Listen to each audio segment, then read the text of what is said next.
Okay, good people. We're still doing that first move of the month. We're adding on. We're going to add a right turn to it and a left turn to it. Remember, the moves we just showed you, we're doing those same moves, and I'm just going to add a turn to it. Okay? So, come on with me. We're going to start at this angle first. Valerie, the beautiful Valerie, top model. Yes, she is. I've been knowing us. We go back like stocking caps and finger waves. That's how long I've known this beautiful woman. But let's get going. 7, 8.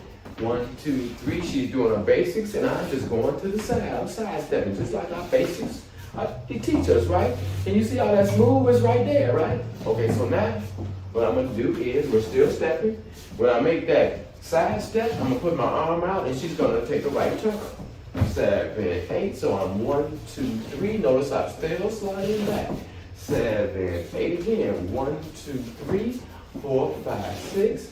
7, 8. Okay, now we're gonna get you this angle.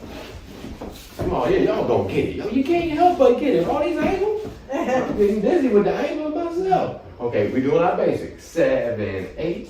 1, 2, 3. See, I'm just going that side to side. 7, 8. 1, 2, 3. And we're gonna add a turn to it on the 1. Everything's on the 1. You turn your partner on the 1, the 4, or the 7. 1, 2, 3. 4, 5, 6, and all I'm doing is really getting out of my partner's way, giving her a lane. Now we're going to do the second move. You're going to get that one too. You'll see the difference.